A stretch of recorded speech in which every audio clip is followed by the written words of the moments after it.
Secularism को आज भी इस भारत देश की पहचान है, उसे सत्ताधारी पक्ष एक कमजोरी कर रहे हैं या एक बीमारी साबित करने की होड़ में लग गए हैं। हाथरस के लिए, उन्नाव के लिए आप माफी कब मांगोगे? आए दिन महिलाओं पर हो रहे अत्याचारों के लिए माफी कब मांगोगे? जो बदलापुर में मासूम बच्चों के ऊपर मोलेस्टेशन हुआ, उसके लिए आप कब माफी मांगोगे? जेल में बैठकर अपराधी मर्डर प्लॉट्स गुजरात में सरकार उनको संरक्षण दे रही है, उसके लिए आप कब माफी मांगोगे? उन्होंने कहा था कि 3 अंक अशुभ होता है, तो क्या ब्रह्मा विष्णु महेश अशुभ है? जो हम 3 रेखाएं माथे पे लिखते हैं वो अशुभ है? क्या त्रिशूल अशुभ है? परिणीति शिंदे जी हो गए। मुझे आपने इस ऐतिहासिक दिन में अपनी बात रखने का अवसर दिया, मैं आपका तहे दिल से शुक्रिया अदा करती हूँ। मैं उस राज्य से हूँ जहाँ संत ज्ञानेश्वर, संत तुकाराम और संत रोहिदास जैसे अनेक संतों ने समाज को प्रेम और सद्भावना दी। दूसरी तरफ शिवाजी महाराज, संभाजी महाराज और शाहू महाराज जैसे शूरवीरों ने अपनी दूरदृष्टि से सामाजिक एकता और न्याय संगत समाज प्रणाली की स्थापना की। मैं उस महाराष्ट्र की पुत्री हूँ जहाँ महिलाओं के अधिकार सुनिश्चित करने हेतु अनेक आंदोलन द्वारा महात्मा ज्योतिबा फुले, क्रांति ज्योति सावित्रीबाई फुले जैसे समाज सुधारकों ने समाज को एक नई दिशा दी। मैं उस महाराष्ट्र की बेटी हूँ जहाँ के महान सुपुत्र डॉक्टर बाबा साहेब अम्बेडकर जी ने इस देश को संविधान के रूप में एक सशक्त और न्याय संगत लोकतांत्रिक मूलाधार प्रदान किया। पर आज उसी महाराष्ट्र में बीजेपी के सरकार के शपथ विधि के बिल्कुल 5 दिन बाद उसी संविधान की प्रत की विटंबना की जाती है। मैं इस बात का निषेध करती हूँ। परभणी जिले में संविधान के प्रत की विटंबना की गई। संविधान के हीरक महोत्सव के उपलक्ष्य में जब मेरे विचार रखने का मौका मुझे मिला तो मैं ये जरूर कहूंगी कि संविधान सिर्फ एक किताब या नियमों की एक संगति सूची नहीं है, बल्कि मेरी जान है संविधान, मेरी पहचान है संविधान और इस देश की आत्मा है संविधान। दूसरी तरफ आजादी के 50 साल बाद तक अपने तिरंगे को और संविधान को न मानने वाले सत्ता पक्ष के लोग इस देश की उसी आत्मा को कमजोर और खोखला करने की साजिश कर रहे हैं। इसी शुरुआत उसी दिन हो गई जिस दिन धर्मनिरपेक्षता, सेक्युलरिज्म जो संविधान का एक मूलभूत आधार स्तंभ है, उसी को लेके एक गाली या एक कलंक में रूपांतरित करने का प्रयत्न सत्ताधारियों द्वारा होने लगा है।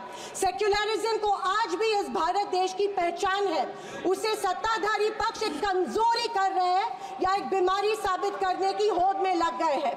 संविधान की किसी भी चर्चा या बहस को ये लोग सिर्फ इमरजेंसी पर ले जाते हैं, पर ये भूल जाते हैं कि स्वर्गीय इंदिरा गांधी जी, हमारी पहली महिला पंतप्रधान इंदिरा गांधी जी ने उस वक्त के हालातों के मद्देनजर वो संवैधानिक कदम उठाए थे और उस दौरान हुए गलतियों की माफी भी देश के जनता से मांगी थी। और इतना ही नहीं, उनके विरोधियों ने गठित की गई कमेटी ने उन पर लगे सारे इल्जामों से उन्हें बारी कर दिया था। मैं आज इस सदन में पूछना चाहती हूँ मोदी सरकार से, सॉरी 400 पार का नारा फेल होने के बाद एनडीए सरकार से पूछना चाहती हूँ, आप मणिपुर पर देश की जनता से माफी कब मांगोगे?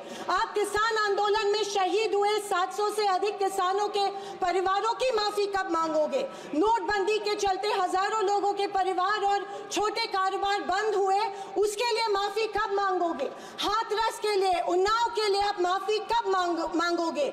आए दिन महिलाओं पर हो रहे अत्याचारों के लिए माफी कब मांगोगे? जो बदलापुर में मासूम बच्चों के ऊपर मोलेस्टेशन हुआ, उसके लिए आप कब माफी मांगोगे? जेल में बैठकर अपराधी मर्डर प्लॉट्स गुजरात में सरकार उनको संरक्षण दे रही है, उसके लिए आप कब माफी मांगोगे? खैर, ये इनकी हिस्ट्री रही है या इनके डीएनए में है कि माफी सिर्फ खुद को बचाने के लिए अथॉरिटी में बैठे लोगों से मांगते हैं, आम जनता से ये माफी नहीं मांगते हैं। सत्ताधारी पक्ष के संविधान पर दिए गए भाषण सुनकर हंसी आ रही थी और अचरज भी हो रहा था, क्योंकि जो लोग इस देश में संविधान स्थापित होने के बाद हर पल संविधान को कोसते रहते हैं और हमेशा इस संविधान के विरोधी रहे हैं, उन्हीं को आज संविधान के गुणगान करते देख मन में प्रसन्नता हो रही है और संविधान के प्रति मेरी निष्ठा द्विगुणित हो रही है, क्योंकि ये एहसास हो रहा था कितने ही झूठ के पहाड़ बना लो, सच के आगे आखिर झुकना ही पड़ता है। आरएसएस ने तिरंगा को माना नहीं था। उन्होंने कहा था कि 3 अंक अशुभ होता है, तो क्या ब्रह्मा विष्णु महेश अशुभ है? जो हम 3 रेखाएं माथे पे लिखते हैं वो अशुभ है? क्या त्रिशूल अशुभ है? ये मैं इन्हें पूछना चाहती हूँ। वर्ष 1993 में आरएसएस ने अपने श्वेत पत्र में संविधान को कचरे का ढेर करार दिया था। क्या ये तिरंगे के खिलाफ नहीं है? तत्कालीन आरएसएस प्रमुख ने उस टाइम संविधान को बदलने की मांग की थी। धन्यवाद। आरएसएस महिलाओं को हमेशा पुरुषों से कमजोर समझती है। आरएसएस हमेशा महिलाओं को पुरुषों से कमजोर समझती है। ये अफसोस होता है कि प्रधानमंत्री जी उनके ट्विटर हैंडल फॉलो करते हैं जो महिलाओं को गंदी गंदी गालियां देते हैं। इस बात का अफसोस होता है कि प्रधानमंत्री, हमारे देश के प्रधानमंत्री ये करते हैं। जनवरी 26, 2001 में इन्होंने तिरंगा माना और इतने सालों बाद तिरंगे को नागपुर में होस्ट किया।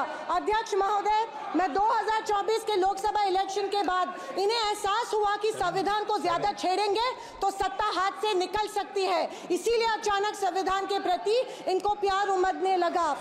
अध्यक्ष महोदय, विशेष रूप से राजनाथ सिंह जी ने, मैं उनका सम्मान करती हूँ, बयान में जाने अनजाने आजादी के बाद से लेकर 2014 तक सारी कांग्रेस सरकारों को ऐसे सर्टिफिकेट दे दिया जिसे कोई झुठला नहीं सकता। उनके मुताबिक संविधान की बदौलत एक गरीब का बच्चा प्रधानमंत्री बना, लेकिन उसकी नींव सर 2 मिनट सर प्लीज। मैं आखिर में यही कहना चाहती हूँ, मैं भारत का, मैं कुछ पंक्तियां कहना चाहती हूँ।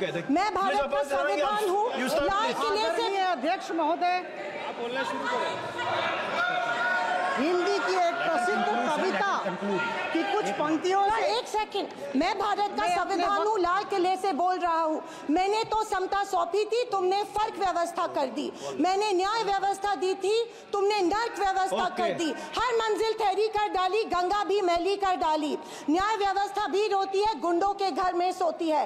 गांधी को गाली मिलती है, डाकू को ताली मिलती है। क्या आपराधिक चलन हुआ है?